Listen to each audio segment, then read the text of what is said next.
আলহামদুলিল্লাহ, আমিও ভালো আছি। এই লাইটগুলো অফ করতে হবে। একবার তো বন্ধ হয়েছিল, আবার চালু হইলো কেন? লাইটগুলো বন্ধ করে দাও। ব্যাস ব্যাস, মাশাআল্লাহ। দেখেছি, সবাইকে দেখেছি দেখেছি।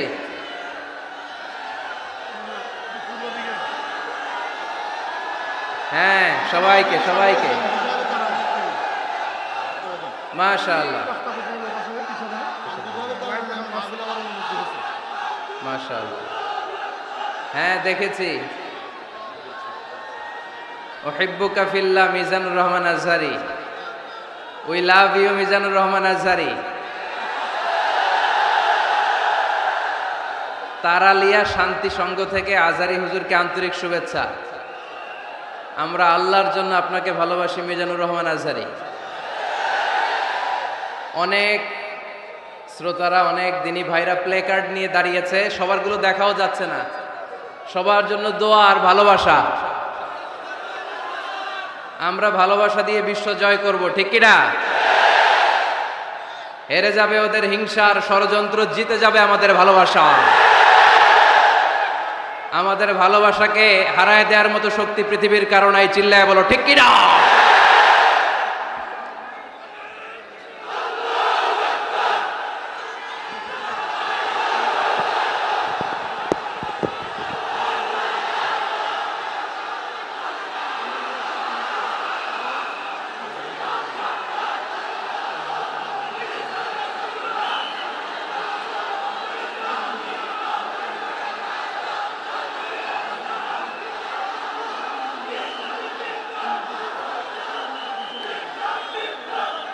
মাশাআল্লাহ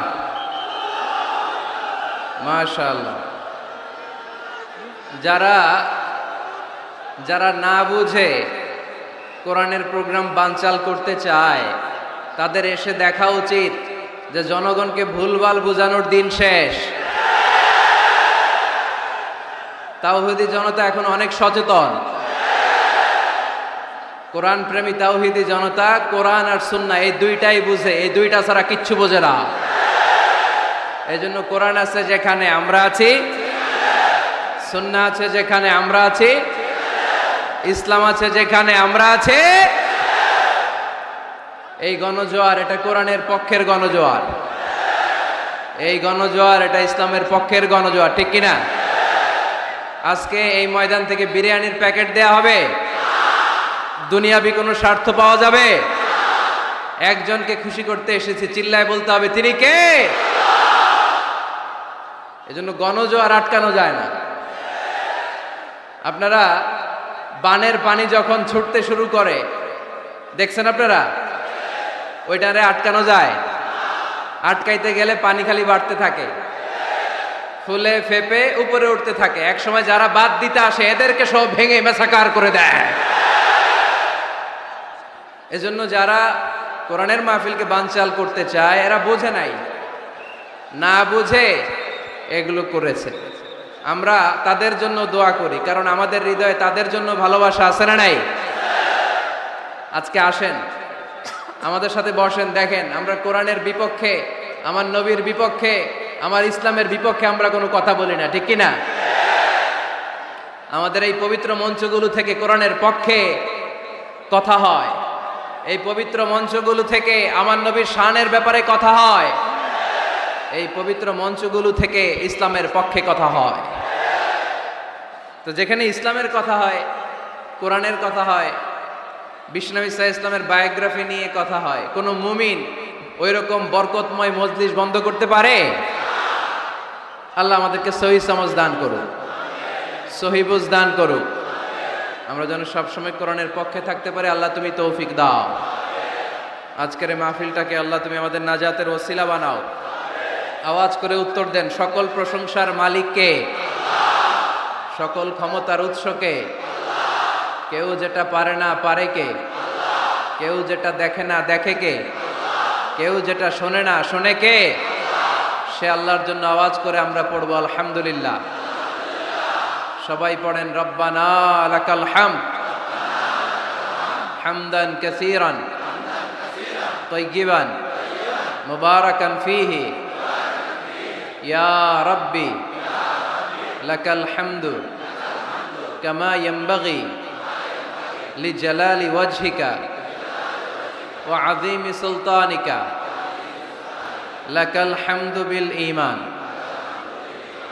لك الحمد بالإسلام لك الحمد بالقرآن আমরা প্রশংসা করলাম কার? সব সময় প্রশংসা করব কার? আমরা যেন মনিবের, আমার রব্বে করিমের, আল্লাহ রব্বুল ইজ্জা ওয়াল জালালের প্রশংসা যেন বেশি বেশি করতে পারে। আল্লাহ তুমি তৌফিক দাও। আর জোরে পড়েন আমিন। সাহেবরা, আলিয়া মাদ্রাসার প্রিন্সিপাল হুজুরেরা, স্কুল কলেজ ইউনিভার্সিটির শিক্ষকেরা, পর্দার আড়ালে মায়েরা বোনেরা, আপামর তৌহিদি জনতা, আর আমার কলিজার টুকরা যুবক ভাইয়েরা, সব যুবক, বেশিরভাগ যুবক, মাশাআল্লাহ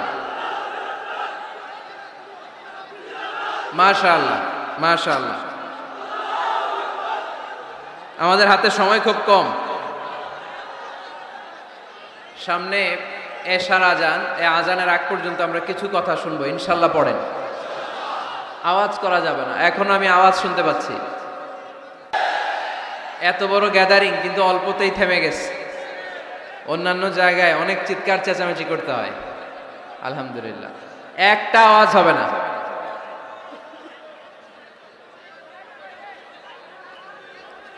আমি বলেছি একটা আওয়াজ হবে না।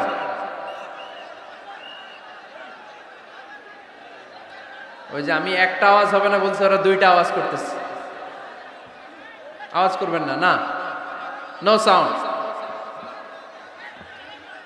আজকে আমরা সূরাতুল হুজরাত থেকে কথা শুনবো। কোন সূরা থেকে? হুজরাত। সবাই বলেন হুজরাত। হুজরাত শব্দটা হুজরা শব্দের প্লুরাল, অর্থ হচ্ছে কামরা। মসজিদে ইমাম সাহেবের হুজরা আছে না নাই? ইমাম সাহেবের কামরা আছে না? আছে। তা আল্লাহ রাসূল সাল্লাল্লাহু আলাইহি সাল্লামের এরকম হুজরাখানা ছিল। এট এ টাইমে আল্লাহর হাবিব সাল্লাল্লাহু আলাইহি ইসলামের 9টা হুজরাখানা ছিল, যেখানে 9 জন বিবি বসবাস করতেন। কিছু বেদুইন লোকজন এসে কেমন করে বিশ্বনবী সাল্লাল্লাহু আলাইহি ইসলামের সাথে আচরণ করতে হবে এটা জানতো না। তাদের মধ্যে সভ্যতা ভব্যতার ছোঁয়া স্পর্শ লাগেনি। পরে আমরা নিজেরা নিজেদেরকে যেমনে ডাকি, তারাও এসে বিশ্বনবীকে এভাবে ডাকা শুরু করলো। কারণ নাম যদি হয় আব্দুল্লাহ, আব্দুল্লাহর বন্ধু তারা ডাকবে এই আব্দুল্লাহ। কারণ নাম যদি হয় করিম, তার বন্ধুটা ডাকে এই করিম। কারণ নাম যদি হয় আবু বকর, তার বন্ধু তারে ডাকে এই আবু বকর। কিন্তু বিশ্বনবী সাল্লাল্লাহু আলাইহি ইসলামকে কি এই মুহাম্মদ এইভাবে ডাকা যাবে? না, ডাকা যাবে না। যদিও তিনি মানুষ, কিন্তু অসাধারণ মানুষ। যদিও তিনি নবী, তিনি মহানবী। তিনি সব নবীদের নবী, ঠিক কি না? As a father, as a teacher, as a commander, as a lawgiver, as a lawmaker, Muhammad is the superman of the world. সুবহানাল্লাহ পড়েন। আমার নবীর চাইতে শ্রেষ্ঠ কোনো মানুষ গোটা বিশ্বে দ্বিতীয়টা হতে পারে? আমার নবীর চাইতে দ্য মোস্ট ট্রাস্টওয়ার্দি পার্সোনালিটি, বিশ্বস্ত মানুষ এই পৃথিবীতে হতে পারে? সে কোন বন্ধু বলো বড় বিশ্বস্ত? সে কোন বন্ধু বলো বেশি বিশ্বস্ত? কার কাছে মন খুলে দেয়া যায়? কার কাছে প্রাণ খুলে দেয়া যায়? হওয়া যায় অতি আশ্বস্ত। তার নাম আহমদ বড় বিশ্বস্ত। সুবহানাল্লাহ পড়েন। আল্লাহ শিখাতে চাইলেন এই বেদুইন লোকেরা সাবধান, যাকে তোমরা ডাকছো তিনি সাধারণ মানুষ নন। তাকে ইয়া মুহাম্মদ উখরুজ ইলাইনা, এ মুহাম্মদ, এই ঘর থেকে বের হয়ে আসো, এমন করে বেয়াদবের মতো ডাকা যাবে। বিশ্বনবী সাল্লাল্লাহু আলাইহি ইসলামকে ডাকতে হবে ইয়া নবী আল্লাহ, ওনাকে ডাকতে হবে ইয়া রাসূল আল্লাহ, ওনাকে ডাকতে হবে ইয়া হাবিব আল্লাহ। ঠিক কিনা? শিষ্টাচার শিক্ষা দিলেন। আল্লাহ বুঝাতে চাইলেন তোমরা যদি অপেক্ষা করতে অনেক ভালো হতো। ওয়ালাউ আন্নাহুম সাবারু হাত্তা তাখরুজা ইলাইহিম লাকানা খায়রাল লাহুম। আল্লাহর হাবিব সাল্লাল্লাহু আলাইহি ওয়াসাল্লাম দুপুরের খাবার খেয়ে গড়াগড়ি করছিলেন। আল কাইলুলা, টসিং এন্ড টার্নিং, এপাশ ওপাশ করা। শীতকালে দুপুরের খাবার খেয়ে বিছানায় শুইলে আরাম আছে না নাই? এটাকে কাইলুলা বলে। আল্লাহর হাবিব সাল্লাল্লাহু আলাইহি ওয়াসাল্লাম যখন কাইলুলা করছিল, ঠিক তখন লোকগুলো ডাকতে আরম্ভ করলো ইয়া মুহাম্মদ উখরুজ ইলাইনা, এ মুহাম্মদ আসো। আল্লাহ বললেন খবরদার, আমার নবীকে এইভাবে ডাকা যাবে না, বরঞ্চ আমার নবীকে তোমরা ডাকবে ইয়া নবী আল্লাহ, ইয়া রাসূল আল্লাহ, ইয়া হাবিব আল্লাহ বলে। সুবহানাল্লাহ পড়েন। আল্লাহর হাবিব সাল্লাল্লাহু আলাইহি ওয়াসাল্লাম যতক্ষণ না বের হয়ে আসে তোমাদের অপেক্ষা করা উচিত, সবর করা উচিত। আমরা অনেক সময় সবর করি না। ব্যাপার কি? আওয়াজ আবার বাড়তেছে কেন? এদিকে মাইকম্যান কই? মাইকম্যান এদিকে আসো তো, মাইকম্যান এদিকে আসো, আমার কাছে আসো। ভাই আওয়াজ করবেন না, এই আওয়াজ থামাতে থামাতেই এশার আজান হয়ে যাবে, আমি চলে যাব, আলোচনা শেষ, আমি চলে যাব। উপরে উঠাও, একটু উপরে, এদিকে এদিকে। আমি একটা কথা শুরু করলে এখানে চিৎকার চেঁচামেচি, আমি থামাবো, আবার শুরু করলে এটা হয় না। অল্প কয়েক মিনিট, লম্বা চোরা বক্তব্যের সুযোগও নাই। এশার আজান হবে একটু পরে, একটু উপরে উঠাও। আমি চাই পিন পতন নীরবতা। আরেকটু আরেকটু, ব্যাস। আবার তো নিচে নেমে যাবে। আওয়াজ করো না, আওয়াজ করো না ভাই, আওয়াজ করো না।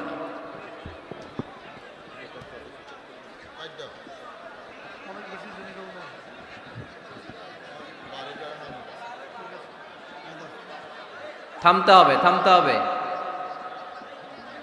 একজনও কথা বলবে না, একজনও না, নট এ সিঙ্গেল পারসন। হ্যাঁ ঠিক আছে, আবার কথা বলে, এটা ঠিক হয়ে গেছে। হ্যাঁ ঠিক আছে। তাহলে আমরা আমাদেরকে যেইভাবে ডাকি, আল্লাহর হাবিব সাল্লাল্লাহু আলাইহি ওয়াসাল্লামকে ওইভাবে ডাকা যায় না। আল্লাহ বললেন খবরদার, তোমাদের উচিত ছিল অপেক্ষা করা যতক্ষণ না আল্লাহর হাবিব সাল্লাল্লাহু আলাইহি ওয়াসাল্লাম বিশ্রাম শেষ করে বাইরে বেরিয়ে আসে। তাই কারো বাসায় গেলে অপেক্ষা করবেন যতক্ষণ না উনি আসে, আর যাওয়ার আগে অ্যাপয়েন্টমেন্ট নিয়ে যাবেন। আজকের প্রথম মেসেজ, কারোর সাথে দেখা করার আগে কি নিয়ে যাবেন? ফ্যানের ছেলেরা কথা বলে না, অ্যাপয়েন্টমেন্ট নিয়ে যেতে হবে। অনেকে খালি অস্থিরতা করে, চেয়ারম্যান সাহেবের বাড়িতে গেছে, সিগনেচার লাগবে, যেই অস্থির, আরে বেরোয় না কেন? চেয়ারম্যান সাহেব আসে না কেন? এতক্ষণ ধরে বসে আছে। এরকম বিরক্ত, খালি কমপ্লেইন করে, অভিযোগ করে, এরকম কিছু লোক আছে না নাই? খেয়াল রাখবেন, যারা ব্যর্থ, জীবনে ব্যর্থ, তারা সবসময় শুধু কমপ্লেইন করে, অভিযোগ। মানুষের কাছে অভিযোগ, আল্লাহর কাছে অভিযোগ, আমার এইটা নাই, ওইটা নাই, আল্লাহ আমার এইটা দাও নাই, ওইটা দাও নাই। আর সফল ব্যক্তিরা কখনো অভিযোগ করে না, খালি শুকরিয়া করে। ঠিক কিনা? Now the decision is yours. You wanna be successful or unsuccessful? আপনি সফল হতে চান না ব্যর্থ হতে চান? তাহলে সফল হলে সবসময় পড়তে হবে আলহামদুলিল্লাহ। কি পড়বেন?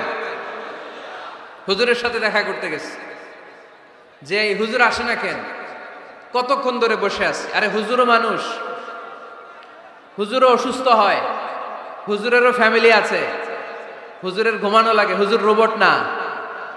আমাদের যখন অ্যাপয়েন্টমেন্ট নেয় মেপে দেয়, হুজুর এই তো সহজ, আপনি এটা করে আসবেন, এরপরে হেলিকপ্টার রেডি, এরপরে ওইটাতে যাবেন, ওইখান থেকে হেলিকপ্টার রেডি। আমি রোবট, হুজুর কি রোবট? হুজুর তো মানুষ না।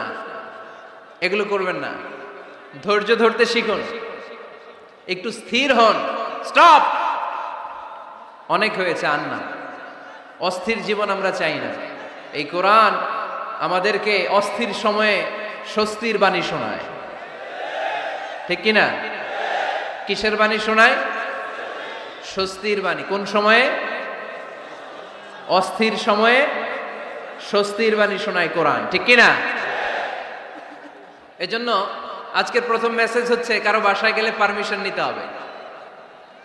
দরজার সামনে যেয়ে আগে সালাম দিবেন 3 বার। কয়বার? অনুমতি চাইবেন, অনুমতি দিলে ঢুকবেন, অনুমতি না দিলে বের হয়ে চলে আসবেন। পারা যাবে?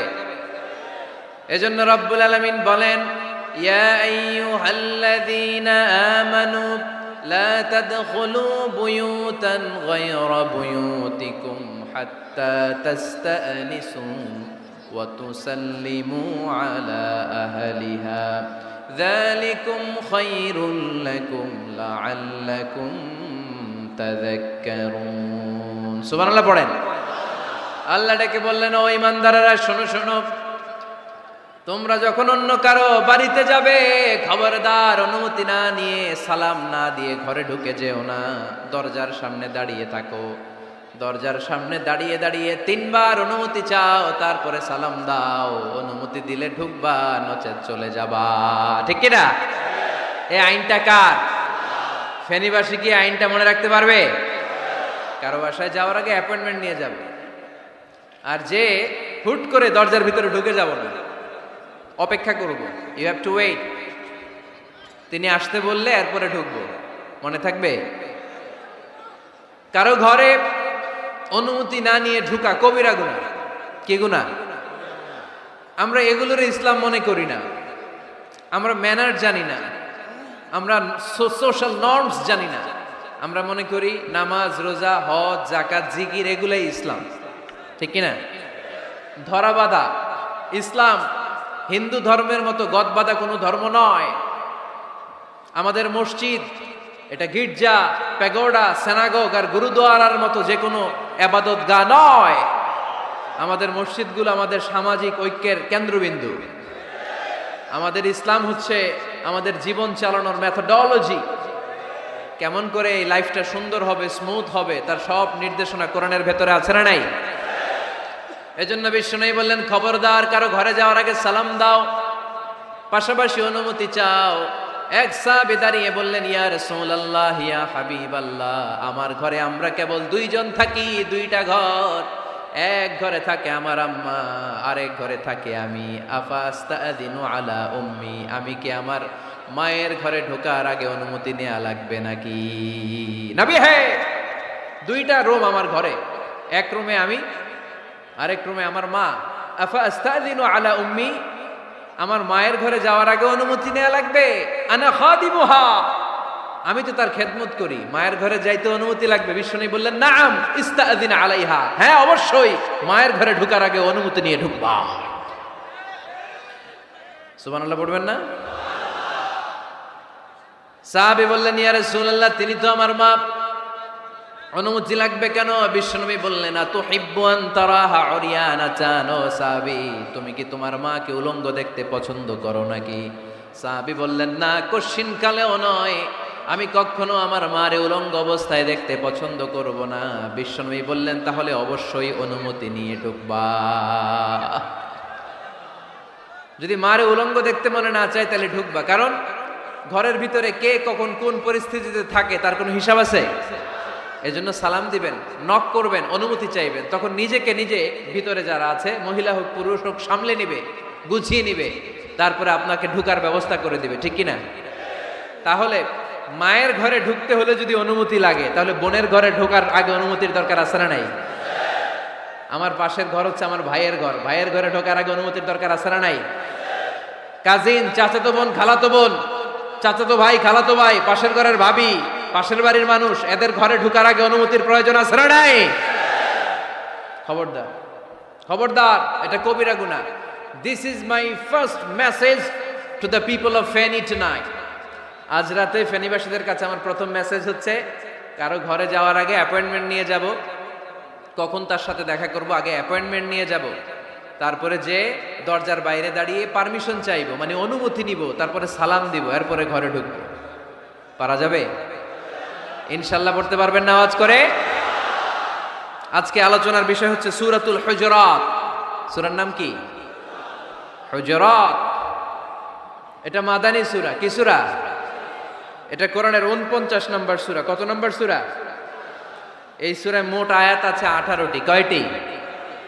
এবার আমি প্রশ্ন করব, উত্তর দেন। এই সূরায় মোট আয়াত সংখ্যা কয়টি?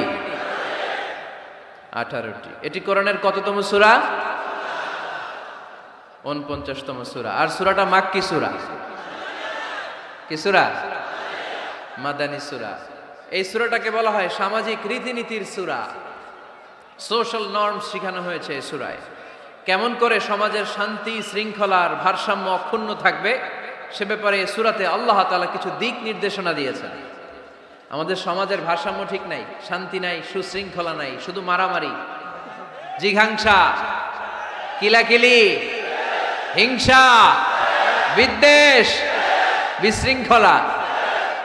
এই হিংসা, বিদ্বেষ, বিশৃঙ্খলা, মারামারির বিপরীতে সমাজের সাম্য, ভ্রাতৃত্ব, ভালোবাসা, সুশৃঙ্খলা আর ভারসাম্য কিভাবে অক্ষুণ্ণ রাখা যায় সেজন্য আল্লাহ তাআলা এই সূরার ভেতরে 10টা গাইডলাইন দিয়েছেন।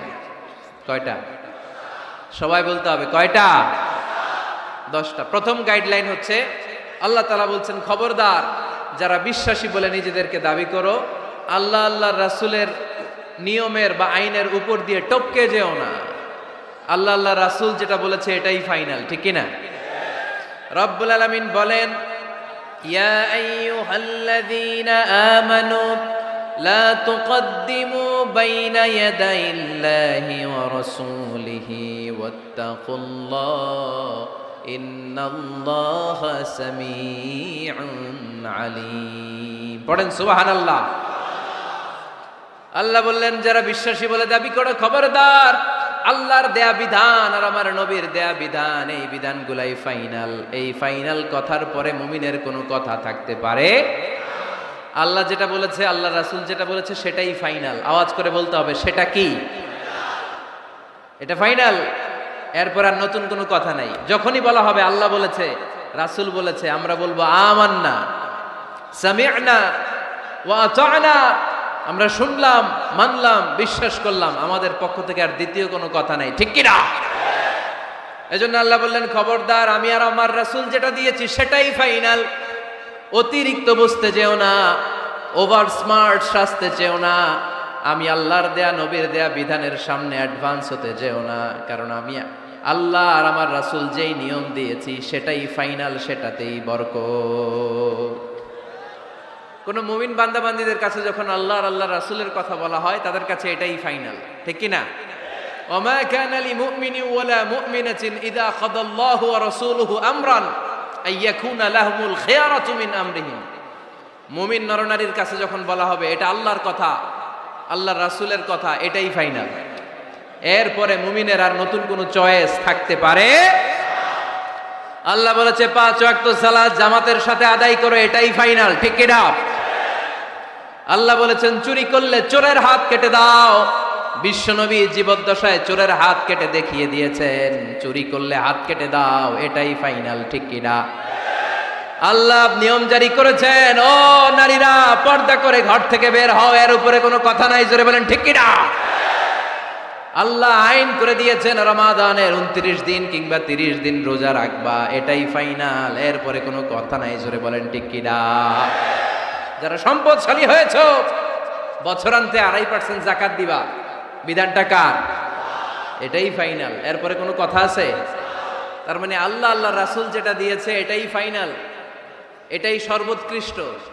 এর চেয়ে উৎকৃষ্ট আর ভালো হতে পারে না, এটাই শ্রেষ্ঠ। এক সাহাবী বলল, আসুমুদ্দাহার, আমি সারা বছর রোজা রাখবো, রোজা ভাঙবো না। আরেক সাহাবী বলল, আ'তাজিলুন নিসা, আমি আমার বউয়ের কাছে যাব না, আজীবন বৈরাগ্য জীবন যাপন করব। আরেক সাহাবী বলল, উসল্লি লাইলা কুল্লাহ, সারা রাত তাহাজ্জুদ পড়ব, ঘুমাবো না। এই কথা শুনে বিশ্বনবী রেগে গেলেন। বিশ্বনবী বললেন, কে কে বলেছে এই কথা যে সারা বছর রোজা রাখবে, সারা রাত তাহাজ্জুদ পড়বে, স্ত্রীর কাছে যাবে না?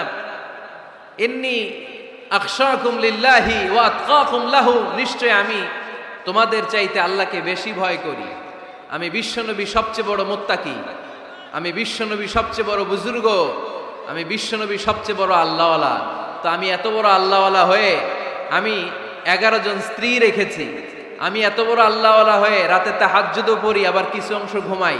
আমি এত বড় আল্লাহওয়ালা হয়ে বছরে কিছু সময় রোজা রাখি, মাঝে মাঝে রাখি না। তা আমি ব্যালেন্স করে জীবন ধারণের পরে আমার আল্লাহওয়ালাগিরিতে কোনো সমস্যা হয় নাই, আমার নবী হতে সমস্যা হয় নাই। তোমাদের সমস্যা হলো কেন? তোমরা কোত্থেকে এটা শিখেছো? আমি বিশ্বনবী যেটা শিখিয়েছি এটাই ফাইনাল, এর চেয়ে শ্রেষ্ঠ কোনো কাজ আর হতে পারে না। চিল্লায় বলেন ঠিক কিনা? ফজরের ফরজ নামাজ কয় রাকাত? আওয়াজ করে বলেন। বিধানটা কার? আপনি যদি বলেন আমি একটু বাড়ায় পড়বো, 3 রাকাত পড়বো, সওয়াব বেশি হবে না?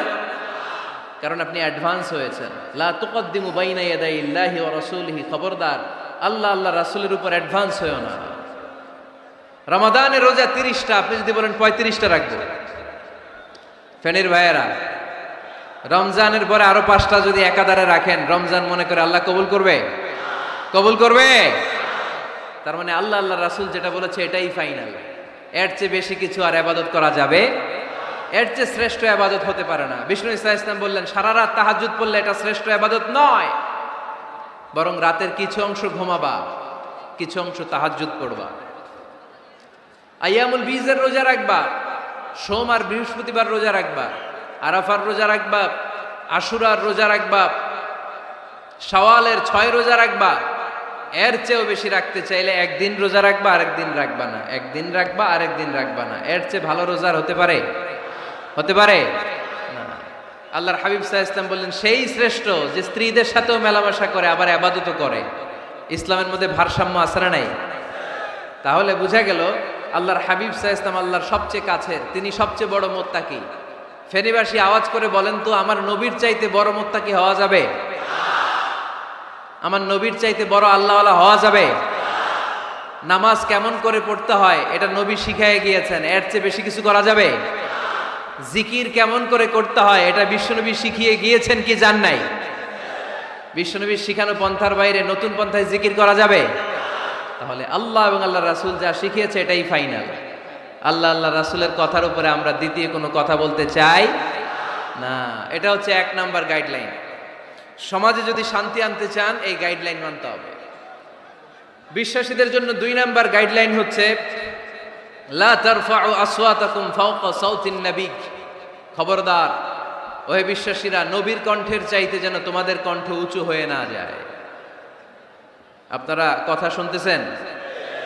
মনোযোগ আছে না গেছে? বনু তামিম গোত্রের নেতা কে হবে? আল্লাহর হাবিব সাল্লাল্লাহু আলাইহি ওয়াসাল্লাম পরামর্শ করছিলেন। সাইয়েদনা আবু বকর বললেন আমার মতামত হচ্ছে এই লোকটা নেতা হলে ভালো হয়, যোগ্য লোক। ওমরে ফারুক বললেন না, উনি না। আবু বকর যেটা বলেছে ওইটা না, আমার মনে হয় এই লোকটা নেতা হলে ভালো হয়। আবু বকর বললেন না ওমর তুমি বুঝো না, আমি যারে বলছি সে ভালো। ওমরে ফারুক বলে না আবু বকর, আমি যাকে বলেছি সে ভালো। এরকম মতামত দিতে দিতে তর্ক করতে করতে বিশ্বনবীর গলার চাইতে সাহাবীদের গলার আওয়াজ বড় হয়ে গিয়েছে। আল্লাহ এটা আরশের উপর থেকে বরদাস্ত করে নাই। আল্লাহ বলেছেন খবরদার লা তারফাউ আসওয়াতাকুম ফাওকা সাউতিন নবী, নবীর কণ্ঠের চাইতে তোমাদের কণ্ঠ যেন উঁচু হয়ে না যায়। আমার নবীকে আমি তোমাদের বন্ধু বানিয়েছি, তোমাদের কাছে রেখেছি, তার মানে এই নয় যা মন চায় তাই নবীর সাথে আচরণ করবা, ঠিক কি না? কখনো যেন নবীর কণ্ঠের চাইতে কণ্ঠ উঁচু হয়ে না যায়। যদি নবীর গলার আওয়াজের চাইতে তোমাদের গলার আওয়াজ উঁচু হয়ে যায়, তোমাদের জীবনের সব নেক আমলগুলোকে আমি বাতিল করে দেব। আল্লাহ ধমক দিয়ে বললেন খবরদার ইয়া আইয়ুহাল্লাযীনা আমানু লা তারফাউ আসওয়াতাকুম ফাওকা সাউতিন নবী ولا تجهروا له بالقول كجهر بعضكم لبعض أن تحبط أعمالكم وأنتم لا تشعرون পড়েন সুবহানাল্লাহ। আল্লাহ বললেন খবরদার আমার নবীর কণ্ঠের চাইতে যেন তোমাদের কণ্ঠ উঁচু হয়ে না যায়। আমার হাবিবের কণ্ঠের চাইতে তোমাদের কণ্ঠ যদি উঁচু হয়ে যায় বেয়াদবি হয়ে যাবে, ফলে তোমাদের সব নেক আমল বাতিল করে দিবে কে? এই আয়াত নাজিল হওয়ার পরে সাহাবারা কেউ বিশ্বনবীর সামনে এসে বড় গলায় কথা বলে না, আস্তে আস্তে বলে। কেমনে বলে? ওমরে ফারুক এই আয়াত শুনে এত ভয় পেলেন, তিনি বিশ্বনবীর কাছে কোনো কথা নিয়ে আসলে ফিস ফিস করে বলতেন, বিশ্বনবী শুনতে পেতেন না। বলতেন, এই ওমর কি বলছো, বুঝি নাই, জোরে বলো। ওমরে ফারুক সাউন্ড বাড়িয়ে জোরে বলতেন। বিশ্বনবী বলতেন, এই কি বলেছো, এদিকে আসো, জোরে বলো। আমি শুনতে পাচ্ছি না, ওমর আরো জোরে বলো। ওমরে ফারুক আবার একটু সাউন্ড বাড়িয়ে আবার বলতে আরম্ভ করতেন। বিশ্বনবী বলতেন, আমি শুনতে পাচ্ছি না, জোরে বলো। সুবহানাল্লাহ পড়েন। ভয়ে আন তাহবাতা আমালুকুম ওয়া আনতুম লা তাশউরুন। খবরদার, নবীর কণ্ঠের চাইতে যদি কণ্ঠ উঁচু হয়ে যায় সব নেক আমল বাতিল করে দিবে কে? আপনারা যারা হজ উমরা করেছেন, হজ আর উমরা করতে পেরেছেন কারা কারা দেখি? মাশাআল্লাহ। যারা করতে পারি নাই আমরা, আমাদেরকেও যেন আল্লাহ তাআলা তৌফিক দান করে, আমরা পড়ি আমিন।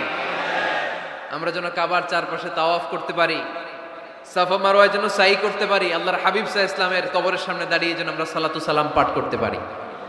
আওয়াজ করে পড়তে হবে আমিন। বিশ্বনবী সাল্লাল্লাহু আলাইহি ওয়াসাল্লামের কবরের উপরে এই আয়াতটা লেখা, যে আয়াত নিয়ে আমি এখন আপনাদের সামনে আলোচনা করছি। লা তারফাউ আসওয়াতাকুম ফাওকা সাওতিন নবী। দেখছেন না হাজী সাহেবরা, দেখে আসছেন না?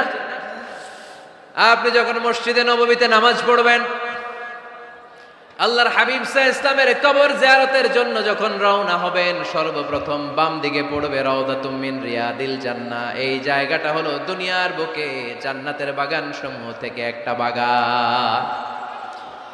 আপনি হাঁটতে থাকবেন, হাঁটতে হাঁটতে রাউজাতুম মিন রিয়াদিল জান্নাহ পার হওয়ার পরে বাম দিকে পড়বে বিশ্বনবীর কবর। বিশ্বনবীর কবরের সামনে দাঁড়িয়ে কোনো উম্মত সহ্য করতে পারে নাকি? ধৈর্য ধারণ করতে পারে নাকি?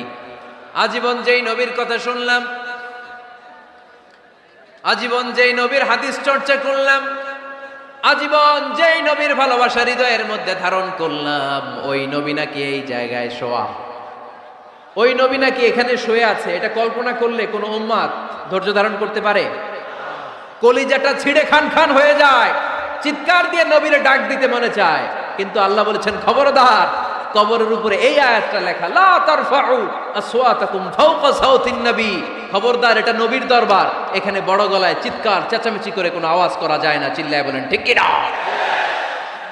এজন্য আল্লাহ বললেন, লা তারফাউ আসওয়াতাকুম ফাওকা সাওতিন নবী। খবরদার, নবীর কণ্ঠের চাইতে যেন কণ্ঠ উঁচু হয়ে না যায়। এই আয়াতের হুকুম আল্লাহর হাবিব সাল্লাল্লাহু আলাইহি ওয়াসাল্লামের জীবদ্দশা অবস্থায় যেমন ছিল, ঠিক এখনো এটারে বলবৎ রেখেছে কে? তাই ওইখানে আল্লাহর হাবিব সাল্লাল্লাহু আলাইহি ওয়াসাল্লামের কবরের সামনে বুক ফেটে কান্না আসে, আমার নবী, আমার পেয়ারা নবী এখানে, পেয়ারা রাসূল শুয়ে আছে, এটা জেনেও আমি চিৎকার দিতে পারি না, আমি হই হুল্লোড় করতে পারি না, আমি লাফাতে পারি না, আমি শুধু চোখের পানি ছেড়ে আমার নবীরে সালাম পাঠাতে পারি। ঠিক কিনা? এই আয়াতের হুকুম শুধু নবীর ক্ষেত্রেই প্রযোজ্য নয়, আব্বা আম্মার ক্ষেত্রেও প্রযোজ্য। আব্বা আম্মার সামনে দাঁড়িয়ে বড় গলায় কথা বলা যাবে? উস্তাদ আল আসাতেজা যারা আমাদেরকে শিখিয়েছেন, তাদের সামনে বড় গলায় কথা বলা যাবে না। আধ্যাত্মিক গুরু, ইসলামী আন্দোলনের নেতা, ধর্মীয় নেতা, ওনাদের সামনেও চোখ রাঙিয়ে কথা বলা যাবে না। চিল্লায় বলেন ঠিক কি না? লা তারফাউ আসওয়াতাকুম ফাওকা সাওতিন নবী। আদব নাই সমাজে, আদব নাই, এজন্য এত মহা সমস্যা।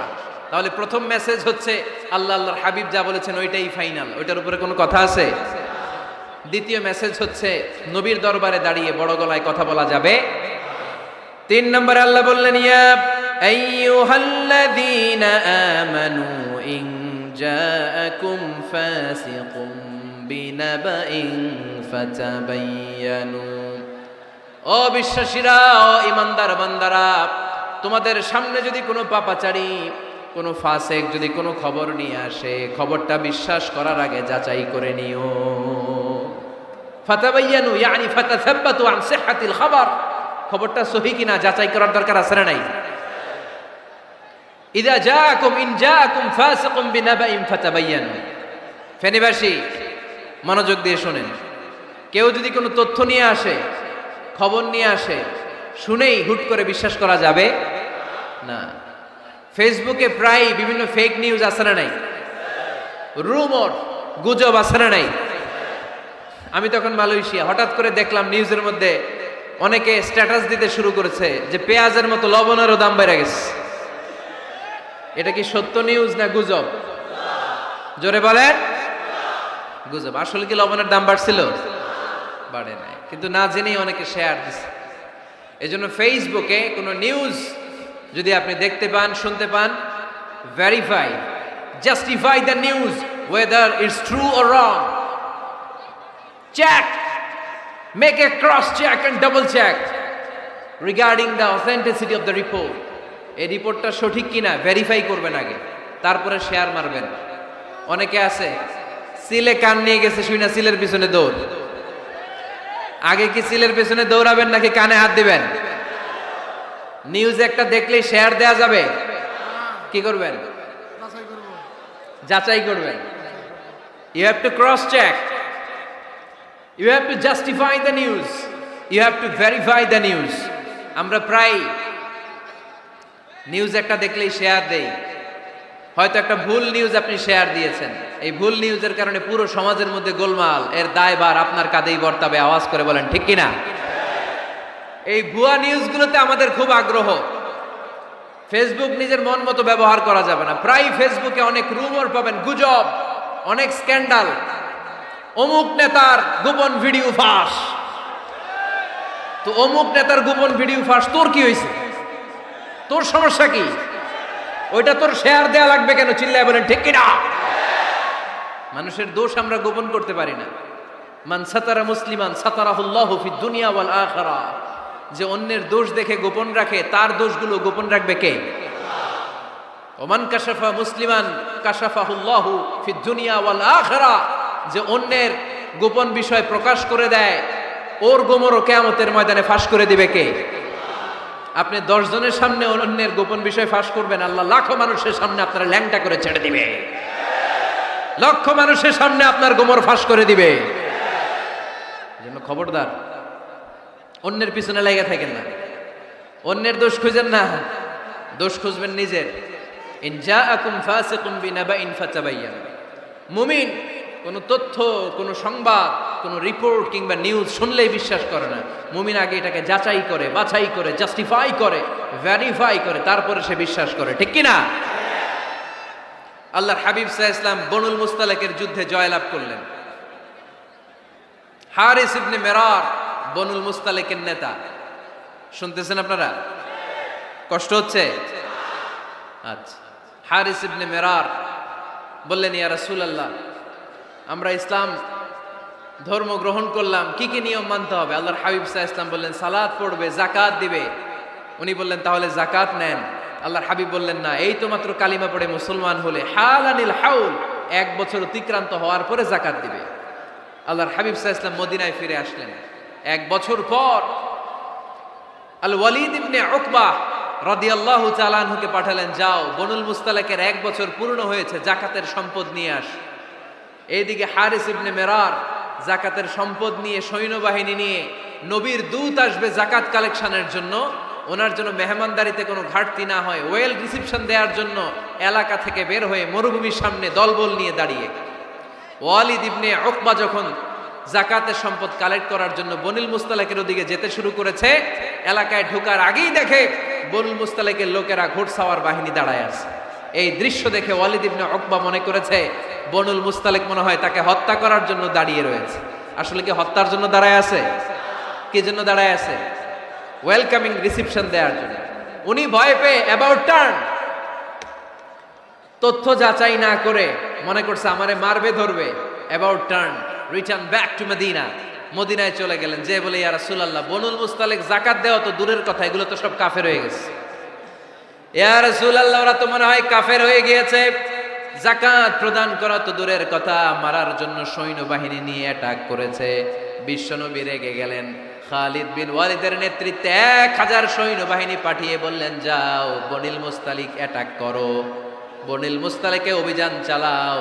আল্লাহ বললেন, নবী অভিযান পরে চালান। ইন জাআকুম ফাসিকুম বিনাবাইন ফাতাবায়ানু। সুবহানাল্লাহ পড়েন। নবী হে, অভিযান পরে চালান। তথ্য যে নিয়ে আসছে ওয়ালিদ, এটা সত্য কিনা আগে যাচাই করেন। সে যে তথ্য আপনাকে সরবরাহ করেছে, এই তথ্য সঠিক নয়, সে ভুয়া তথ্য দিয়েছে, সে ভুল বুঝেছে, এখানে মিস আন্ডারস্ট্যান্ডিং হয়েছে। আপনি 1000 সৈন্যবাহিনী পাঠাবেন না, আপনার 1000 সৈন্যবাহিনী যে যদি বনিল মুস্তালিককে অ্যাটাক করে, তাহলে এই অ্যাটাকে কোনো ক্ষয়ক্ষতি হলে সবটার দায়ভার আপনার কাঁধেই বর্তাবে। চিল্লায় বলেন ঠিক কি না? আমার নবীকে শেখানোর মাধ্যমে আল্লাহ তাআলা আমাদেরকে শিখা যাবে না। আগে যাচাই বাছাই করার দরকার আছে না নাই? আছে। আপনার বন্ধু এসে বলল, আরে দোস্ত তুমি এইখানে, ভাবিরে তো দেখলাম বাজারে আরেক লোকের সাথে ঘুরতেছে। আপনি রেগে মেগে আগুন, অফিস থেকে বাসায় যায় বউরে কিল, আইজো মায়ের কাইলো মায়ের, এরকম হতে পারে না? আপনার বন্ধু হয়তো আপনার ওয়াইফের মতো আরেকজন মহিলাকে দেখেছে, এটা হতে পারে কি পারে না? আপনার ওয়াইফকে জিজ্ঞেস করেন নাই, ক্রস চেক করেন নাই, না করে আপনি ঝগড়া মারামারি শুরু করে দিয়েছেন। এই ছোট্ট ঝগড়া থেকে বিচ্ছেদের দিকে, ডিভোর্সের দিকেও যেতে পারে, এরকম আছে না নাই? এরকম অনেক ভুরি ভুরি কেস আমাদের কাছে আছে। নিউজ যাচাই না করে, গুজব আর রুমর যাচাই না করে সিদ্ধান্ত নিয়েছে, পরে মাথার মধ্যে চাপড়ায়, নিজের কপালে নিজে চাপড়ায়, এরকম আছে না নাই? তাহলে আল্লাহ তাআলার দেয়া 3 নাম্বার গাইডলাইন হচ্ছে, কোনো তথ্য শুনেই বিশ্বাস করা যাবে না, আগে যাচাই করতে হবে। আওয়াজ করে বলেন, আগে কি করতে হবে? যাচাই করতে হবে। যাচাই বাছাই ছাড়া আজ থেকে ফেসবুকে আমরা আর কোনো নিউজ শেয়ার দিবেন? মনে থাকবে? আরে এগুলাই তো জরুরি ওয়াজ। কবরের ওয়াজ তো অনেক শুনছি, জান্নাত জাহান্নামের ভয় আর জান্নাতের নাজ নেয়ামত তো অনেক শুনেছি। সমাজটারে শান্তিপূর্ণ ভারসাম্যপূর্ণ করার দরকার আছে না নাই? খবর শুনে আমরা বিশ্বাস করি, যাচাই না করে আমরা বলে বেড়াই না। যাচাই না করে, নিশ্চিত না হয়ে আজ থেকে কোনো নিউজ আমরা ফেসবুকে শেয়ার দিব না। 4 নম্বরে আল্লাহ বললেন, 4 নম্বর গাইডলাইন আল্লাহ দিলেন, ইয়া আইয়ুহাল্লাযীনা আমানু লা ইয়াসখার কওমুম মিন কওম। খবরদার আমার বিশ্বাসী বান্দারা, আমার ইমানদার বান্দারা, কেউ কোনোদিন কাউরে ঠাট্টা বিদ্রূপ করে না। সুবহানাল্লাহ পড়েন। মুমিন বান্দা কাউকে ঠাট্টা করতে পারে, বিদ্রূপ করতে পারে না। আমাদের জিহ্বা আছে বলে আমরা যা ইচ্ছা তাই বলতে পারি, কথা বলেন না কেন? আমাদের কান আছে বলে কান দিয়ে আমরা যা মনে চাই তাই শুনতে পারি। যেন কানে শুনি সদা তোমার কালাম, হে খোদা চোখে যেন দেখি শুধু কোরআনের আয়াত। শোনো আমার মুনাজাত, শোনো শোনো ইয়া ইলাহি আমার মুনাজাত, শোনো আমার মুনাজাত। সবাই আওয়াজ করে পড়েন আমিন। লা ইয়াসখার কওমুন মিন কওম। মুমিন বান্দা কখনো অন্য কাউকে ঠাট্টা করবে না। আমার কোনো ভাই মনে কষ্ট পায়, এরকম কোনো ঠাট্টা বিদ্রূপ খোঁচা মেরে পোক মেরে কথা বলা যাবে না। এটা তার চেহারা নিয়ে না, তার পেশা নিয়ে না, তার বংশ নিয়ে না, তার পরিবার নিয়ে না। তার বাবা চুরি করেছে, আমি কি বলতে পারবো তুই চোরের ঘরের চোর? বলে কি বলে না? কেউ একটু মোটা হইলে কয় তুই মোটুর ঘরের মোটু, চোখে কম দেখলে কয় তুই কানার ঘরের কানা। আছে না নাই? না না, স্টপ, থামেন, অনেক হয়েছে, আর না, এগুলো বলা যাবে না। কারো আকৃতি নিয়ে খোটা দেয়া, ঠাট্টা করা, এটা স্বয়ং আল্লাহর সাথে ঠাট্টা করা শামিল, ঠিক কিনা?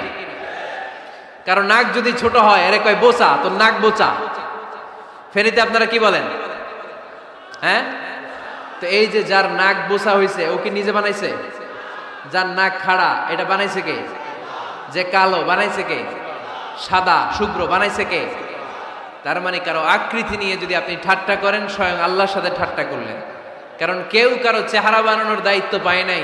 মাতৃগর্ভে থাকতেই আমাদের চেহারার আকৃতিগুলো দান করেছে কে? হুয়াল্লাযী ইউসাউইরুকুম ফিল আরহামি কাইফা ইয়াশা লা ইলাহা ইল্লা হুয়াল আজিজুল হাকীম। তিনি এমন সত্তা, তোমরা যখন তোমাদের মায়ের পেটের ভেতরে ছোট্ট একটা ভ্রূণ কণা ছিলা, তখনই তোমাদের চেহারার আকৃতি দিয়েছে কে? মায়ের পেটে থাকতেই কে ছেলে হবে কে মেয়ে হবে কে সুশ্রী হবে, কে শ্যামলা হবে, কার নাক লম্বা হবে, কারটা খাটো হবে, এগুলো ফিক্স করে রেখেছে কে?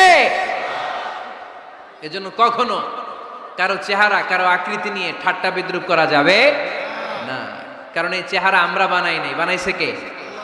প্রত্যেককে যদি আল্লাহ তাআলা প্রত্যেকের নিজের চেহারা ডিজাইন দেওয়ার সুযোগ দিত, তাহলে আমরা আমাদের চেহারা কি এরকম বানাইতাম? কি করতাম? আপনাকে যদি আপনার চেহারা তৈরি করার ডিজাইন আল্লাহ দিত, যে তুমি যেমন মনে চাই নিজের চেহারাটার ডিজাইন দাও, কেমন বানাতেন নিজেকে? কথা বলেন, কয়েকজন বলেন না? হ্যাঁ, সবচাইতে সুন্দর, সবচাইতে সুন্দর করে আমি আমার অবয়বটাকে তৈরি করতাম। কোন নারীকে যদি তার চেহারার ডিজাইন তৈরি করার সুযোগ আল্লাহ দিতেন, সে নারী তাকে বিশ্ব সুন্দরী করে তৈরি করত। ঠিক কিনা? এটা আল্লাহ আমাদেরকে দেয় নাই, এটা আল্লাহ তাআলা নিজ হাতে রেখেছে, নিজে করেছে। তাই কারো আকৃতি নিয়ে ব্যঙ্গ করলে স্বয়ং আল্লাহর সাথে ব্যঙ্গ করার শামিল। চিল্লায় বলেন ঠিক কিনা? সাইয়েদনা ইবনে মাসউদ রাদিয়াল্লাহু তাআলা আনহুর পায়ের নলা ছিল চিকন। হাদিসে এসেছে দাকিকুস সাকাইন, ওনার পা দুইটা ছিল চিকন। খেজুর পাড়ার জন্য ইবনে মাসউদ রাদিয়াল্লাহু তাআলা আনহু যখন খেজুর গাছে উঠলেন, সাহাবারা সাইয়েদনা ইবনে মাসউদের পা দেখে হাসাহাসি শুরু করে দিল। বিশ্বনবী বললেন, খবরদার খবরদার, ইবনে মাসউদের চিকন পা দেখে তোমরা হেসো না। ইবনে মাসউদের চিকন পা দেখে তোমরা হাসো। কিয়ামতের ময়দানে ইবনে মাসউদের এই চিকন পা গুলো যদি মিজানের পাল্লায় রেখে দেওয়া হয়, এই পা দুইটার ওজন উহুদ পাহাড়ের চেয়ে ওজনওয়ালা হয়ে যাবে। এজন্য খবরদার, জিহ্বা আছে বলে যে কোনো কমেন্ট করবেন না। এই আবার কি হইছে দেখ, আওয়াজ কেন? হ্যাঁ, আর কি দেখবেন? এখনই তো বিদায় নেব, চুপ করেন না, এবার থামেন। জিহ্বা আছে বলেই, জিহ্বা আছে বলেই যে কোনো ধরনের মন্তব্য করা যাবে না। আল্লাহর হাবিব সাল্লাল্লাহু আলাইহি ওয়াসাল্লাম বলেছেন, মাইয়াদমান লি মা বাইনা লিহিয়াইহি ওয়া মা বাইনা রিজলাইহি আদমান লাহুল জান্নাহ। ও আমার উম্মতেরা, তোমাদের মধ্য থেকে কেউ যদি আমাকে দুইটা অঙ্গের গ্যারান্টি দেয়, কয়টা অঙ্গের? সবাই বলতে হবে কয়টা? আমার কোন উম্মত যদি আমাকে দুইটা অঙ্গের গ্যারান্টি দেয় যে তারা এই দুই অঙ্গের পাপ করবে না, আমি তাদেরকে জান্নাতের গ্যারান্টি দেই। এক নম্বরে মা বাইনা লিহিয়াইহি, দুই চোয়ালের মাঝখানে যা থাকে মানে জিহ্বা। আমার কোন উম্মত যদি আমার গ্যারান্টি দেয় জিহ্বা দিয়ে কোনো মিথ্যা বলবে না, কাউরে বাজে কথা বলবে না, ঠাট্টা বিদ্রুপ করবে না, জিহ্বা দিয়ে যে এই পাপ কাজগুলো হয় এগুলো করবে না। আর দুই রানের মাঝখানে যে অংশ আছে লজ্জাস্থান, এই দুইটা অঙ্গের গ্যারান্টি যদি আমার কোন উম্মত আমারে দেয়, আমি আমার ওই উম্মতকে জান্নাতের গ্যারান্টি দিয়ে দেব। খবরদার ফেনীবাসী, খবরদার। মন চাইলেই যা মনে চাই মুখ দিয়ে বলা যাবে। আমার রাসূল সাল্লাল্লাহু আলাইহি ওয়াসাল্লামের 11 জন স্ত্রী, এর মধ্যে একজন স্ত্রী ছিলেন একটু স্থূল আকৃতির, মানে মোটা। কি ছিলেন জানেন? ওই স্ত্রীর নাম কি? সফিয়া। কি নাম? সফিয়া বিনতে হুয়াই ইবনে আখতাব। উনি আল্লাহর হাবিব সাল্লাল্লাহু আলাইহি ওয়াসাল্লামের সব স্ত্রীদের মধ্য থেকে একটু স্থূলকার ছিলেন, একটু ফেটি ছিলেন, মোটা ছিলেন। আম্মা জান আয়েশা একবার ওনার প্রতি রেগে আল্লাহ রাসূল সাল্লাল্লাহু আলাইহি ওয়াসাল্লামের কাছে বিচার দিলেন যে আপনার মুটি বউ, মুটকি বউ। আল্লাহর হাবিব সাল্লাল্লাহু আলাইহি ওয়াসাল্লাম এই কথা শুনে রেগে গেলেন। আয়েশা, এটা তুমি কি বললা? তুমি সফিয়ারে মুটি বলে গালি দিলা। লাকাদ কুলতিলা কালিমাতান লাউ মুসিজাতহু লা মাসহাজাতিল বাহর। আয়েশা, তুমি এমন একটা কথা সফিয়ার শানে বলেছো, এই কথাটাকে যদি সাগরের মধ্যে ঢেলে দেওয়া হয়, এই কথাটার তিক্ততা আর পঙ্কিলতা পুরো সাগরের নীল পানিকে মুহূর্তে কালো করে দিবে। এজন্য খবরদার, জিহ্বা সামলান। সাহাবারা রাদিয়াল্লাহু তাআলা আনহু আজমাইন, ওনারা জিহ্বা ধরে মাঝে মাঝে জিহ্বার মধ্যে বাড়ি দিতেন আর কাঁদতেন আর বলতেন, জিহ্বা, তোর কারণে কিয়ামতের দিন আমরা আল্লাহর কাছে ধরা খেয়ে যাব। মুমিন চাইলেই এই মুখ দিয়ে যা মনে চায় বলতে পারে। তাহলে 4 নাম্বার গাইডলাইন হচ্ছে, লা ইয়াসখার কওমুন মিন কওম, কোন বিশ্বাসী বান্দা কখনো অন্য বিশ্বাসী বান্দাকে ঠাট্টা বিদ্রুপ করতে পারবে। 5 নম্বরে আল্লাহ বললেন, ওয়ালা তালমিজু আনফুসাকুম, খবরদার অন্যের দোষ খুঁজবা না। ও আমার বিশ্বাসী বান্দারা, নিজের দোষ খোঁজো, অন্যের দোষ খোঁজো না। দেখেন সমাজটারে শান্তিপূর্ণ বানানোর জন্য আল্লাহর পক্ষ থেকে কি সুন্দর মোরাল এন্ড এথিক্যাল ইনস্ট্রাকশনস কি চমৎকার গাইডলাইন। অন্যকে ঠাট্টা করো না, ওয়ালা তালমিজু আনফুসাকুম, নেভার ডিফেম ইচ আদার, একে অপরের দোষ খোঁজো না, নিজের দোষ খোঁজো। কার দোষ খুঁজবেন? আরো জোরে বলতে হবে, কার দোষ খুঁজবেন? অন্যের দোষ খোঁজা যাবে? কিছু লোক আছে দেখবেন সারা দিন চায়ের দোকানে বসে এই বাড়িতে এই সমস্যা, ওই বাড়িতে এই সমস্যা, ওই বাড়িতে এই সমস্যা, তোর বাড়িতে কি সমস্যা? কিছু লোক আছে এই হুজুরের এইটা খারাপ, এই হুজুরের ওইটা ভালো না, এইটা খারাপ, এইটা সমস্যা, এটা সমস্যা। তোর কি সমস্যা? তোর সমস্যা তুই খুঁজে বের কর, নিজের সমস্যা খুঁজে বের কর। যে নিজে নিজের সমালোচনা করতে পারে সেই সর্বাপেক্ষা বুদ্ধিমান। এজন্য খবরদার আমার কলিজার টুকরা যুবক ভাইয়েরা, কখনো কখনো কাউকে ব্যঙ্গ করে, বিদ্রুপ করে, ছোট করে কোনো মন্তব্য করা যাবে না। কখনো অন্যের দোষ খোঁজা যাবে না। দোষ আমরা খুঁজবো, নিজের দোষ, ঠিক কিনা? দোষ আমরা খুঁজবো, কার দোষ? চিল্লায় বলতে হবে, কার দোষ? নিজের দোষ খুঁজতে হবে। যারা নিচু মনের মানুষ, এরা মানুষের দোষ নিয়ে কথা বলে। Small people talk about people, average people talk about things and stories, and great people talk about ideas. যারা নিচু মনের মানুষ, এরা মানুষের দোষ নিয়ে কথা বলে। যারা মাঝারি ধরনের মানুষ, এরা এলাকার ঘটনা বিভিন্ন বিষয় নিয়ে কথা বলে। আর যারা বড় মনের মানুষ, এরা আইডিয়া নিয়ে কথা বলে। তারা তাদের আইডিয়াকে কাজে লাগিয়ে সমাজটারে পাল্টে দিতে চায়। যুগ জামানা পাল্টে দিতে চাই না অনেকজন, এক মানুষই আনতে পারে জাতির জাগরণ। এক মানুষই বিপদকালে বাঁচায় কাফেলায়, ক্ষুদ্র ডিঙ্গি বাঁচায় জাহাজ অসীম দরিয়ায়। এজন্য নিজেকে শুধরাতে হবে। ওয়ালা তালমিজু আনফুসাকুম, অন্যের দোষ খোঁজো না, নিজের দোষ খোঁজো। তাহলে ফেনীবাসীরা, এই হোক আমাদের স্লোগান, আমরা নিজেদের দোষ খুঁজবো বেশি, অন্য কারো দোষ কখনো খুঁজবো। আপনি নিজে ঠিক হয়ে যান, দুনিয়া এমনি ঠিক হয়ে যাবে। নিজে ঠিক তো দুনিয়া ঠিক। নিজেকে শুধরান। অন্যের দোষ দেখে তো আমার লাভ নাই। ও কি করছে এটা ও জবাব দিবে, আমি কি করেছি আল্লাহর সুপ্রিম কোর্টের কাঠগড়ায় সেদিন আমাকে জবাব দিতে হবে। চিল্লায় বলো ঠিক কিনা? এজন্য অন্যের দোষ যেন আমরা না খুঁজি, নিজেকে যেন পরিবর্তন করি। পরিবর্তন করতে রাজি আছি তো সবাই? পরিবর্তনের অগ্রনায়ক হতে রাজি আছি তো সবাই? সিদ্ধান্ত নিতে হবে, শক্ত সিদ্ধান্ত। দাঁড়াতে হবে, সৈনিকের মতো দাঁড়াতে হবে, ঠিক কিনা? আধারে ভয় পেও না, আলো আছে আড়ালে, অন্ধকার পালিয়ে যাবে তুমি উঠে দাঁড়ালে। নিজেকে দাঁড়াতে হবে, নিজের সাথে নিজের শক্ত বোঝাপড়া করতে হবে। অন্যের দোষ খোঁজার সময় আমাদের নাই। চিল্লায় বলো ঠিক কিনা? দোষ খোঁজা যাবে না, নিজের দোষ নিজের আমরা খুঁজবো। বসেন বসেন। কে ঢুকছে এখানে? হ্যাঁ, কারেন্টে শক করছে। সাপ, সাপ আওয়াজ শুনতে আসে।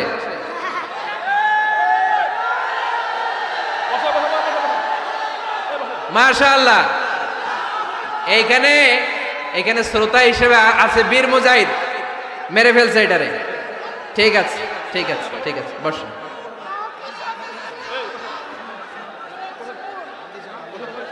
এখনো কথা বাকি, বসেন। একটা আওয়াজ হবে না, একটা আওয়াজ হবে না। আবার আওয়াজ হয় এখানে।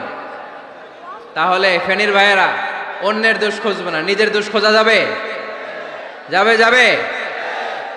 ক্লান্ত হয়ে গেছেন? কষ্ট হচ্ছে?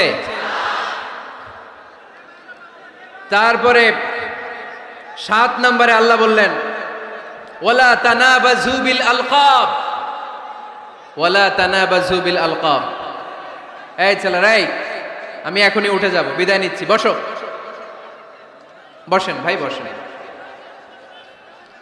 এগুলো অনেক জরুরি কথা, মনোযোগ দিয়ে শুনেন। ওয়ালা তানাবাজু বিল আলকাব, মানুষকে মন্দ নামে ডেকো না। অনেকের নাম চেঞ্জ করে ডাকি, আছে না নাই? না, আমার কলিজার টুকরা ফেনীর ভাইয়েরা, আজ থেকে কখনো কারণ নাম চেঞ্জ করে আমরা ডাকবো না। যে নামে তাকে ডাকলে সে খুশি, আমরা ওই নামে ডাকবো, পারবো তো? কারণ প্রত্যেকের নামটা প্রত্যেকের কাছে বড্ড দামি, প্রত্যেকের নামটা প্রত্যেকের কাছে বড্ড প্রিয়। আপনার নাম কি?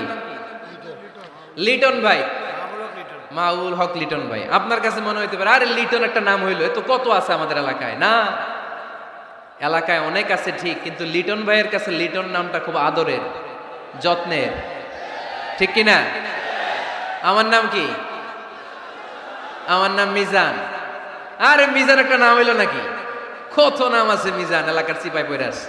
এটা ঠিক, অনেক নাম আছে মিজান নামে, কিন্তু যেহেতু এটা আমার নাম, আমার কাছে এই নামটা বড় দরদের, বড় যত্নের, বড় আদরের। কারণ এই নামটা আমার পরিচয় বহন করে। ভাইয়ের নাম কি? স্বপন। স্বপন ভাই এলাকায় অনেক আছে না? তো সিম্পল একটা নাম, কিন্তু না, স্বপন মিয়াজি ভাইয়ের কাছে এটা সিম্পল না, এই নামটা ওনার কাছে বড় যত্নের। মানুষ তার নাম খুব পছন্দ করে নিজের নামের, কারণ দেখবেন কাগজ আর কলম পাইলে সবাই নিজের নাম লেখে, খালি নিজের নামের সিগনেচার দেয়, আছে না নাই? এরপরে দেখবেন যে কক্সবাজারে গেলে সাগরের তীরে বালু পাইলেই বালুর মধ্যে নিজের নাম লেখে, আবার ওই নামের পাশ দিয়ে লাভও আঁকে, আছে না নাই? আমি অনেক দেখেছি, সাগর পারে গেলেই মানুষের মন উথাল পাতাল করে, তো সাগরের বালিতে নিজের নামটা বড় করে লেখে চারদিক দিয়ে লাভ, মানে এই নামটারে আমি লাভ করি। এটা প্রমাণ করে প্রত্যেকে নিজের নামটারে বড্ড বেশি ভালোবাসে, ঠিক কিনা? এজন্য ফেনীর সোনার টুকরারা, খবরদার বন্ধুরা, নিজেরা যেন একে অপরকে এমন নামে না ডাকি যে নাম শুনলে সে কষ্ট পায়। আজ থেকে কোনো বাজে নামে কাউরে ডাকা যাবে? আব্বা আম্মা আদর করে কত সুন্দর নাম রেখেছে আবু বাকর, ওরে সবাই ডাকে বকইরা, কপাল পোড়া। আব্বা আম্মা নাম রেখেছে আবু ওয়াক্কাস, ওরে ডাকে আক্কাইচা।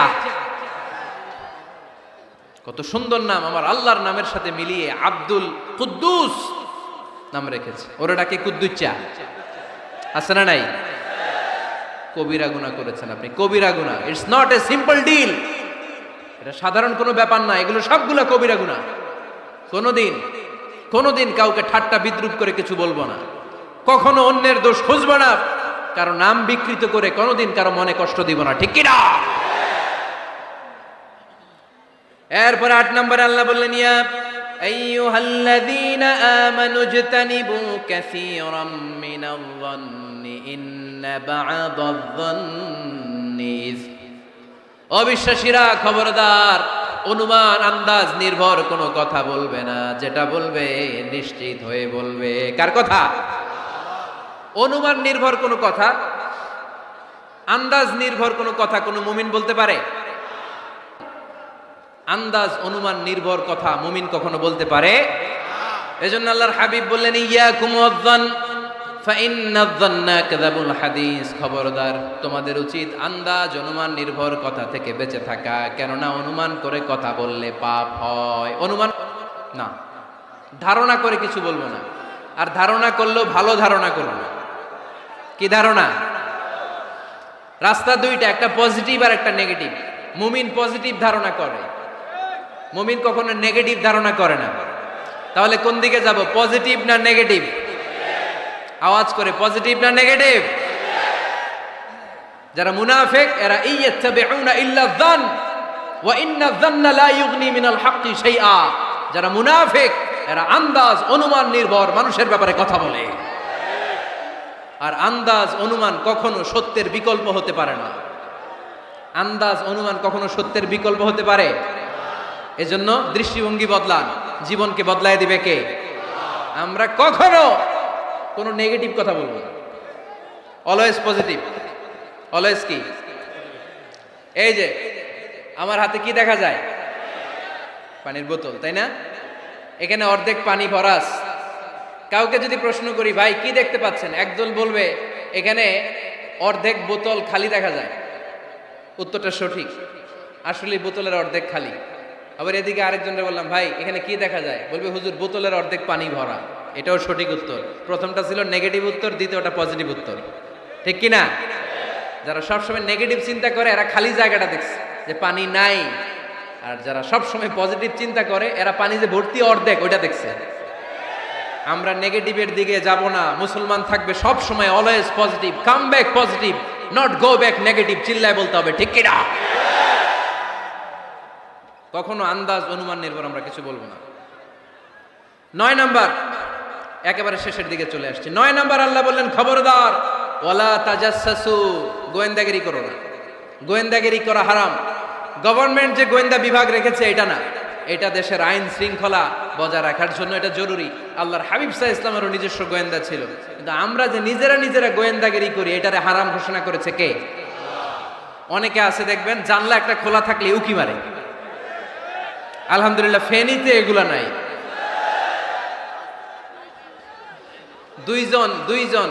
দুইজন ওদিকে কি যেন বলতেছে, উনি আড়ি পেতে কথা শুনে। আছে না নাই? ছিদ্র একটা থাকলে উকি মারে। আছে না নাই? খবরদার, ওয়ালা তাজাসসু, গোয়েন্দাগিরি করো না। কখনো কোনোদিন কারো পারমিশন ছাড়া মোবাইলের গ্যালারি চেক করবেন না। কখনো কারো পারমিশন ছাড়া তার ফেসবুকের মেসেঞ্জারে কে কার সাথে চ্যাটিং করেছে এটা করা যাবে না। কখনো কারো পারমিশন ছাড়া তার মেইলের ইনবক্স খুলে দেখা যাবে না। কখনো কারো পারমিশন ছাড়া কারো ব্যক্তিগত চিঠি পড়া যাবে না। দিস ইজ ইসলাম, এটাই ইসলাম। আমরা ইসলামরে শুধু নামাজ আর রোজা আর জিকির আর এই দাড়ির মধ্যে সীমাবদ্ধ করেছি। প্রত্যেকের একটা প্রাইভেসি আছে না নাই? Everyone has privacy and no one should interfere in his privacy or in her privacy. প্রত্যেকের একটা প্রাইভেসি আছে না নাই? মানুষ ছোট হলেও তার একটা সম্মান আছে না নাই? এজন্য ছোট্ট বাচ্চাদেরকে কখনো প্যান্ট খুলতে বলবেন না। অনেকে বলে আরে ছোট মানুষ, খোল, আরে তুই খোল, এই খোল তো। আছে না নাই? ওরও প্রেস্টিজ আছে, ওরও সম্মান আছে। খবরদার, everyone has a personal space and no one should interfere someone's personal space. কারো পার্সোনাল স্পেসে যেন আমরা নাক না গলাই। অনেকের বদ স্বভাব ফ্যামিলি ম্যাটার নিয়ে, প্রাইভেট ম্যাটার নিয়ে কথা বলে। ভাই কি চাকরি করেন? সরকারি না বেসরকারি? সরকারি। বেতন কত? উনার বেতন কত? এটা দিয়ে আপনার কি লাভ? ঠিক কি না? মানুষ একটা দেখলে ভাই বয়স কত, ভাই বেতন কত, ফার্স্ট ইমপ্রেশনে, ফার্স্ট যখন আপনি কারোর সাথে দেখা করবেন বেতন কত, বয়স কত, এগুলো জিজ্ঞেস করা যাবে? কেউ যখন কারো ঘনিষ্ঠ হয়, বন্ধুতে রূপান্তরিত হয়, তখন এই কথাগুলো। কিন্তু শুরুতেই প্রাইভেট ম্যাটার নিয়ে, পার্সোনাল ম্যাটার নিয়ে খোঁচাখুচি করা যাবে। ওয়ালা তাজাসসু, গোয়েন্দাগিরি করো না। গোয়েন্দাগিরি করাকে হারাম ঘোষণা করেছে কে? শেষ কথা বলি, 10 নম্বরে আল্লাহ বললেন, 10 নম্বরে রব্বুল আলামিন বললেন ওয়ালা ইয়াগতাব বা'দুকুম বা'দা আইয়ুহিব্বু আহাদুকুম আইয়াকুলা লাহমা আখিহি মাইতান ফাকারিহতুম। খবরদার, কেউ কারো গীবত করো না। কি করো না? গীবত করো না। এই উঠতেছে কে? বসেন, এখনই কথা শেষ হবে, একসাথে উঠবো। বসেন, আমার দিকে তাকান, আওয়াজ বন্ধ করুন। একে অপরের গীবত করো না। ব্যাক বাইটিং, চুগলখড়ি। আলহামদুলিল্লাহ ফেনীতে এগুলা নাই। চায়ের দোকানে বসে এর কথা ওর কানে, ওর কথা ওর কানে বইলা সমাজে একটা গিরিঙ্গি লাগায়। আছে না নাই? আল্লাহর হাবিব বললেন আতাদরুনা মাল গীবা, গীবত কারে বলে জানো নাকি? সাহাবীরা বললেন আল্লাহু ওয়া রাসূলুহু আ'লামু, আল্লাহ আল্লাহর রাসূল ভালো জানেন। বিশ্বনবী বললেন যিকরুকা আখাকা বিমা ইয়াকরাহু, তোমার কোনো ভাইয়ের অনুপস্থিতিতে তার ব্যাপারে এমন কোনো কথা বলা যেই কথা শুনলে সে মনে কষ্ট পাবে। গীবত কারে বলে বুঝছেন? আপনার ভাইয়ের অনুপস্থিতিতে আপনার ভাইয়ের ব্যাপারে এমন কোনো কথা বললেন যেটা শুনলে সে মনে কষ্ট পাবে। এক সাহাবী বললেন আফারাইতা ইন কানা ফি আখি মা আকুল, নবী আমি আমার ভাইয়ের ব্যাপারে যেটা বলছি এটা যদি সত্যিই হয়, তার মধ্যে যদি আসলেই এই সমস্যা থাকে, তাইলে? আল্লাহর হাবিব বললেন আরে তাইলেই তো গীবত। আর যদি তোমার ভাইয়ের মধ্যে এই দোষ না থাকে, বানায় বলো, তাহলে এটা গীবত না, গীবতের চেয়ে ভয়ঙ্কর। ফাকাদ বাহাতাহু, এটার নাম বহতান আর মিথ্যা অপবাদ। চিল্লায় বলেন ঠিক কি না? কোন মুমিন গীবত করতে পারে? গীবত করার মৃত ভাইয়ের পচা গোশত খাওয়ার সময় কোন মুমিন কখনো গীবত করতে পারে? এখন হালাল পন্থায় গীবত চলে আমাদের দেশে। কিভাবে জানেন? কথা শুরু করে এইভাবে, কথা বললে তো গীবত হয়ে যায়, বললে তো গীবত হয়ে যায়, তারপরেও বলি একটু, আছে না নাই? হালাল পন্থায় গীবত কি কমু ভাইজান, বললে তো গীবত হয়ে যায়। হালাল করতেছে এটা, হালাল হালাল হালাল না, বললে যদি গীবত হয়ে যায় তো বলবেন কেন? থামেন। কোন মুমিন কখনো গীবত করতে পারে? মেরাজের রাতে আল্লাহর হাবিব সাল্লাল্লাহু আলাইহি ওয়াসাল্লাম দেখলেন কিছু লোক লাহুম আযফারুম মিন নুহাস, তামার আগুন দিয়ে নখ বানানো, নখর ধারালো, ইয়াখদাশুনা বিহি উজুহাহুম ওয়া সুদুরাহুম, তারা তাদের নখ দিয়ে জাহান্নামে নিজের গালের গোশতগুলো, বুকের গোশতগুলো ছিঁড়ে ছিঁড়ে খাচ্ছে, আর তাদের ব্যথা যন্ত্রণা দেখে পুরো জাহান্নামের অন্য লোকরা থারথার করে কাঁপছে। আল্লাহর হাবিব বললেন, ইয়া জিবরিল মান হুম মান হাউলা, এরা কারা? সাইয়েদনা জিবরিল বললেন, হুম আহলুল গীবাতি মিন উম্মাতিক, এরা আপনার উম্মতের মধ্যে চায়ের দোকানে বসে বসে যারা গীবত করেছিল তারা। এজন্য কোন মুমিন গীবত করতে পারবে না। অন্যের গীবত আমরা করব না, দোষ খুঁজলে নিজের দোষ খুঁজবো। এই 10টা গাইডলাইন এই ফেনী জেলায় যদি কালকে থেকে ইমপ্লিমেন্ট হয়, আপনাদের কি মনে হয় ফেনীর কোনো এলাকাতে, কোনো থানাতে মারামারি, বিশৃঙ্খলা এগুলো থাকবে? থাকবে? সব শেষে আল্লাহ তাআলা আমাদেরকে ঐক্যবদ্ধ হওয়ার কথা বললেন। আল্লাহ 5 বার বিশ্বাসীদেরকে ডাক দিলেন, 6ষ্ঠবারে আল্লাহ দুনিয়ার সবাইরে ডাক দিলেন, আস্তিক নাস্তিক হিন্দু বৌদ্ধ এদেরকে ডেকে আল্লাহ শেষ করলেন। শেষ কথা শুনতে মনে চায়? এতক্ষণ আল্লাহ বলছে ইয়া আইয়ুহাল্লাযীনা আমানু, এর মানে কি? ওহে ঈমানদারগণ। এবার আল্লাহ ডাক দিছে ইয়া আইয়ুহান নাস। এবার আল্লাহ কি বলে ডাক দিছে? আওয়াজ করে বলতে হবে, কি বলে? এবার আল্লাহ বললেন ইয়া আইয়ুহান নাস ইন্না খালাকনাকুম মিন যাকারিন ওয়া উনসা ওয়া জাআলনাকুম শুউবান ওয়া ক্বাবাইলা লিতাআরাফু ইন্না আকরামাকুম ইনদাল্লাহি আতকাকুম। পড়েন সুবহানাল্লাহ। আল্লাহ ডেকে বললেন ইন্না খালাকনাকুম মিন যাকারিন ওয়া উনসা, ও বিশ্বাসীরা, এটা বলে ডাকে নাই, ও মানব সকল, নিশ্চয় আমি তোমাদেরকে এক নারী আর এক পুরুষ থেকে তৈরি করেছি। ওই পুরুষের নাম কি? ফেনীবাসী আওয়াজ করে বলেন আদম আলাইহিস সালাম। আর ওই নারীটার নাম কি? এই দুইজন থেকে গোটা পৃথিবী। তার মানে আসলে আমরা সব এক। আসলে কি? সব এক। নাস্তিকও আমার ভাই, হিন্দুও আমার ভাই, বৌদ্ধ খ্রিস্টানটাও আমার ভাই। ভ্রাতৃত্ব 3 ধরনের। একটা হচ্ছে মায়ের পেটের ভাই, এটাকে আরবিতে বলে আল উখুয়া আন নাসাবিয়্যা, মায়ের পেটের ভাই, উনি আমার মায়ের পেটের ভাই। আরেকটা আছে আল উখুয়া দ্বীনিয়া, দ্বীনি ভাই। এই যে আমরা সবাই এখানে একে অপরের কি ভাই? দ্বীনি ভাই। 3 নম্বরে হচ্ছে আল উখুয়া আল ইনসানিয়া, মানবতার দিক থেকে ভাই। সে দৃষ্টিকোণ থেকে হিন্দু আমার ভাই, বৌদ্ধ আমার ভাই, কারণ সেও মানুষ আমিও মানুষ। আমাদের সবার বাবার নাম কি? কথা কয় না? আদম আলাইহিস সালাম। সবার মায়ের নাম কি? দেখছেন, আমরা সবাই এক, সবাই এক। বিভেদের প্রাচীর আর বৃত্ত আমরা বানিয়েছি। ইসলাম ধর্ম, বর্ণ, জাতীয়তাবাদ এগুলোর বাইরে যে এক বিশাল ব্রড মাইন্ডেড রিলিজিয়ন, যেখানে আলাদা আলাদা বৃত্ত টানে নাই। আমরা ধর্ম, বর্ণ, ভাষা, জাতীয়তা এগুলোকে সামনে এনে আলাদা আলাদা পরিচয়ের বৃত্ত বানিয়েছি। আমরা বানিয়েছি শ্বেতাঙ্গ আর কৃষ্ণাঙ্গের পার্থক্য। আমরা করেছি আরব অনারবের বিভাজন। আমরা করেছি ব্রাহ্মণ আর শূদ্রের জাত প্রথা। ইসলামে কোনো জাত প্রথা নাই, শ্বেতাঙ্গ কৃষ্ণাঙ্গের পার্থক্য নাই, প্রেসিডেন্ট কুলিওয়ালা ঠেলাওয়ালার কোনো পার্থক্য আল্লাহর সামনে নাই। চিল্লায় বলো ঠিক কিনা? যার প্রমাণ, প্রেসিডেন্ট যখন নামাজে দাঁড়ায় তার পাশে রিকশাওয়ালাও নামাজে দাঁড়ায়, তার পাশে শিক্ষকও নামাজে দাঁড়ায়, তার পাশে ব্যবসায়ী ভাই নামাজে দাঁড়ায়, তার পাশে ছোট্ট ছেলেটাও নামাজে দাঁড়ায়। আল্লাহর সামনে গোটা সব বিশ্বের মানুষগুলোরে এক কাতারে দাঁড় করিয়ে দিয়েছে কে? কোনো পার্থক্য নাই। এই পার্থক্য, বিভেদের প্রাচীর আমরা ভেঙেছি। এই বিভেদের প্রাচীরকে ভেঙে গুড়িয়ে দিতে হবে। আমরা মানুষকে মানুষ হিসেবে কনসিডার করি না। দেখলেই বলি কোন দল করেন, দেখলেই বলি কোন পীরের মুরিদ, দেখলেই বলি কোন দল করেন। না না, সবার আগে পরিচয় হচ্ছে আমরা সবাই মানুষ। বাবার নাম আদম, মায়ের নাম হাওয়া। আর আমাদের মধ্যে সবচেয়ে বড় পরিচয় হচ্ছে আমরা মুসলিম।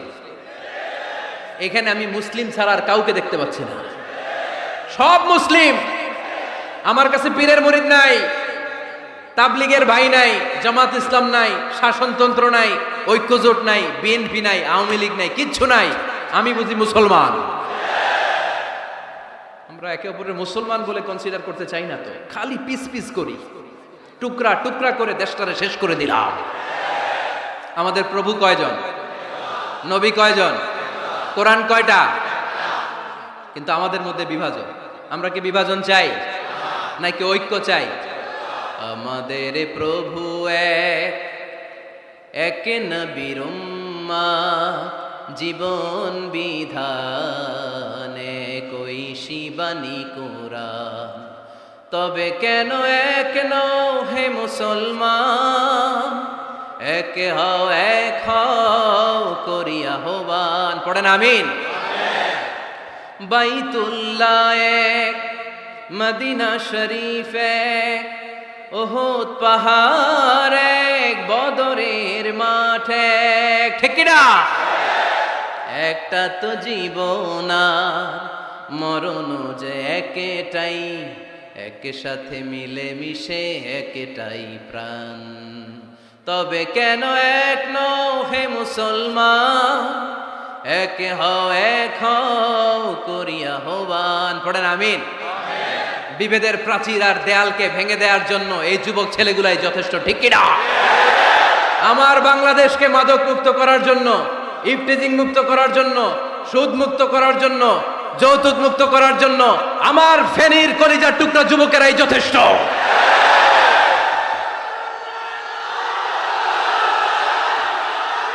অনেক নারী আছে পিছনে, হাজার নারী, একজন হিন্দু মুসলমানের উপর অনেক নারী আছে, হাজার পিছনে সবাই আছে।